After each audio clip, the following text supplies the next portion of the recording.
Every year, we know that there's going to be rookies who showed a lot of promise in their rookie years, but really haven't scratched the surface of what they could do from a fantasy football perspective. And that's what we're looking at, is we're going to see some guys break out in their second year in a big way for fantasy purposes. So I've got 6 total guys we're going to talk about today, and I'm going to break them down into groups of 3 right here. So the first 2 guys we're going to go through, I would consider what I call for sure skis. These guys are definitely going to break out in their second year. Starting out with Luther Burden of the Chicago Bears. Now, I'll keep this one pretty short because I've already been pretty big on not only Luther Burden, but just the Bears in general. I think Luther Burden is about to take a big second-year leap. So everything from an advanced metric perspective would suggest that Luther Burden was a top-tier performer when he had the ball in his hands this past year. And I would go as far as to say this. I think that there is a chance he could be their best wide receiver next year, and that's including Rome Odunze. Because when you line both him and Rome Odunze up, Luther Burden's target rate is 25.6%. That was higher than Rome Odunze's last year.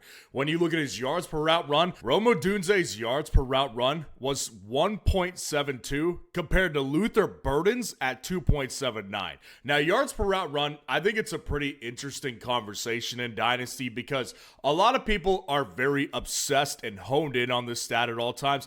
I think it's a little overrated, but I will say this. There's definitely no arguing that it does consistently pretty much identify who the best receiver is on any particular team. So the fact that Luther Burden was at 2.79 yards per route run his rookie year would indicate to me that he fits best in their system. Not going to say he's a better talent than Rome Odunze, because I don't believe that he is. But as far as Ben Johnson's system, Luther Burden was the better fit in year 1.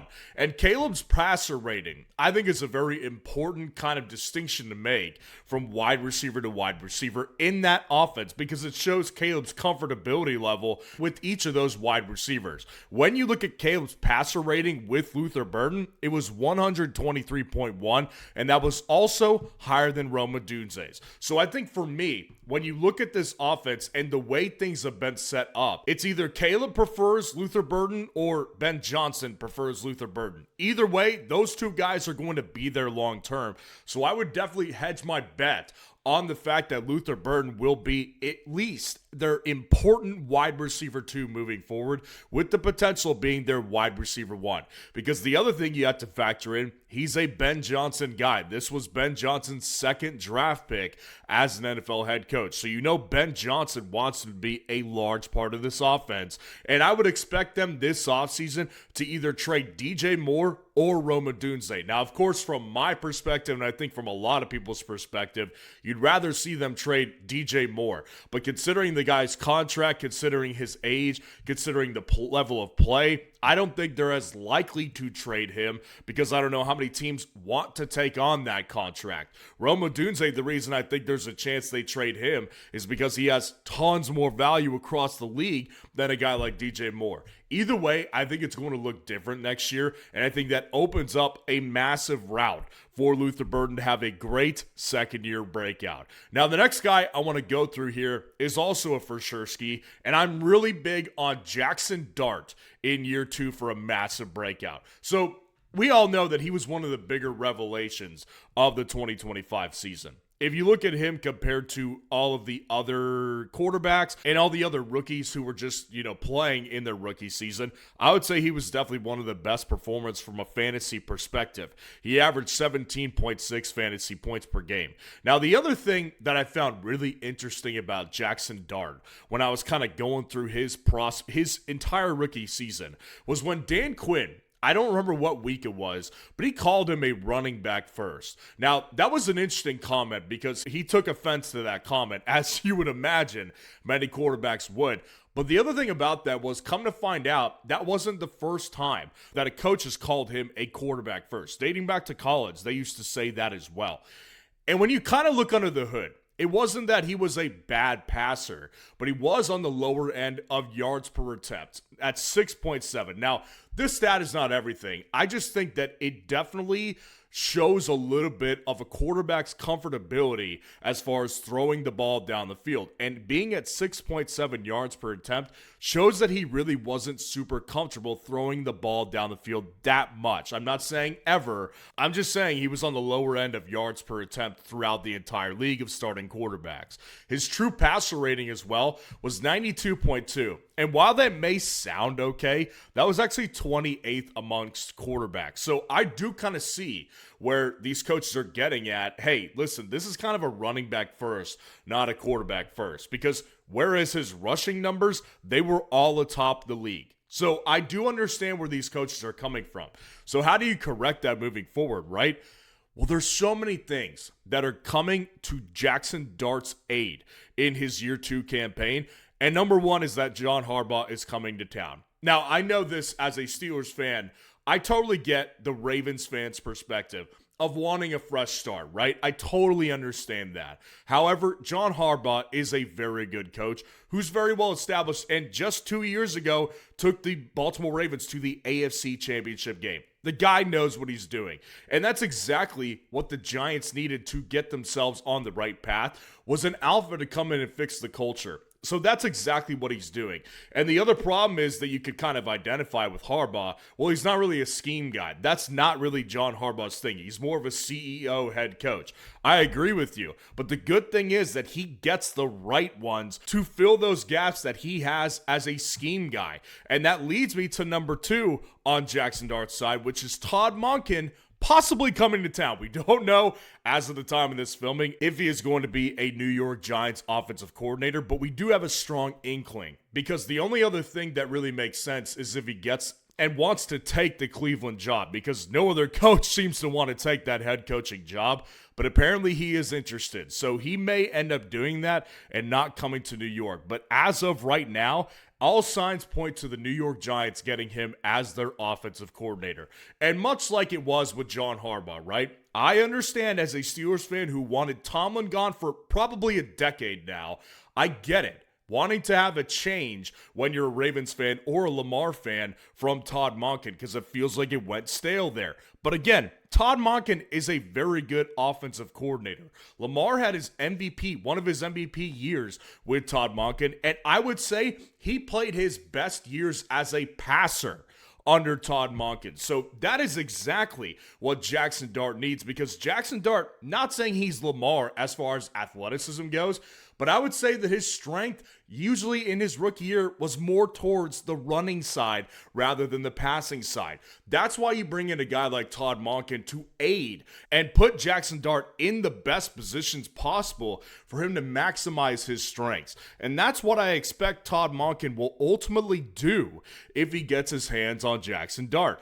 And the other obvious factor here that's coming to his help is the return of Malik Neighbors. Now, I will say this. Guys like Wan'Dale Robinson, I would say, did a very serviceable job in placement of Malik Neighbors not being there. But we all know Malik Neighbors is the obvious number one. Wan'Dale Robinson is not even close to what Malik Neighbors is, and that's not an insult, because I think Wan'Dale Robinson is a good player on an offense, but we just need a number one wide receiver, and Malik Neighbors will do that for him. On top of that, you've got Theo Johnson, who's starting to really emerge as a tight end. I think a lot of things are on Jackson Dart's side for year 2, and I personally kind of expect him to be a top 5 fantasy quarterback in 2026. Now, if you want to see my entire 320 Dynasty rankings, you can go to fsroundup.com, get that Outfitter subscription, and you can see all of my Dynasty rankings that are completely up to date and exactly how I want them to be. We've got more Dynasty features coming to the site. If you would like to get a full team breakdown from me for Dynasty, I could do that for you as well. Bottom line is go check out fsroundup.com, sign up for the Outfitter subscription to get access to my top 320 Dynasty rankings. Now, I want to address the next tier of guys, and it's really only one guy, but the only reason I categorize him differently is because health is a big factor with Cam Skattebo, another New York Giant, because bottom line, I want to get the New York Giants options for dynasty purposes with John Harbaugh there now. And I think Cam Skattebo, the only thing standing in his way is from the health perspective. Because when you look at what he did from a fantasy perspective in his rookie year, I would actually say it was more impressive than a guy I would sort of compare him to, which is Quinshon Judkins. Cam Skattebo was a tremendous player for the New York Giants. He averaged 16 fantasy points per game, and he averaged 4.1 yards per carry, and he was also very involved as a pass-catching running back as well.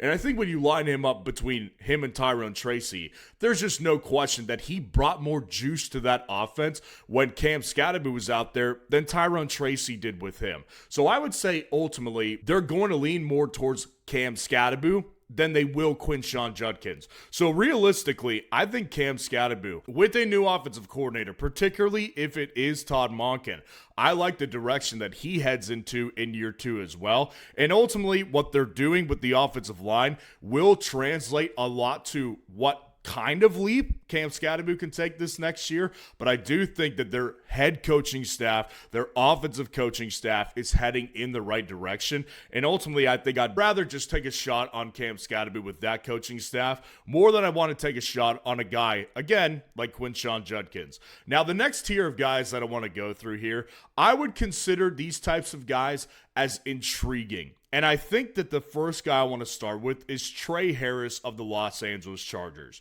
So Trey Harris, his rookie season was kind of meh, right? Like there's not much to really go off of and say to yourself, well, Trey Harris, he looks like a star in the making. Trey Harris was okay. I think when you look at him compared to Quentin Johnson, those two guys, from a size perspective, they are very similar. They're both bigger-bodied wide receivers who do have some physical talent that a lot of other guys don't have. But when you actually look at the way the Chargers used them, it was very different. QJ was more of their deep ball guy, and Trey Harris was actually used quite a bit on possession receiver types of routes. So I don't think that Trey Harris is going to come in and replace him. Right? I don't think that's the way it's going to go. And I think we've seen Quentin Johnston's ceiling as being a good deep ball receiver, so I would imagine they'll keep him in that role for one more year as they have him under contract. But Keenan Allen is probably done. And I would say that there's no guarantee the receivers are going to be the same as they were this year. I would imagine they'll probably get at least another receiver through either free agency or the draft. So I don't think that he's going to have his spot set in stone necessarily, but I do think Trey Harris is a very interesting guy to watch, particularly from the standpoint of Mike McDaniel coming in as that offensive coordinator. That to me is one of the best coordinator hires so far of the offseason, and I think it's going to work out really well for those wide receivers. Now, the next guy I want to talk about is Pat Bryant of the Denver Broncos, who I also view as a very intriguing player too. And I would say ultimately, I think he's got a better ceiling than Trey Harris. Pat Bryant, man, this guy, I would say, if you were paying attention, you saw that the Denver Broncos were trying to get him more involved in the offense from basically week 11 on. The problem with Pat Bryant has been that he's been injured a couple times, particularly with concussions, which is definitely not a good thing from a longevity perspective.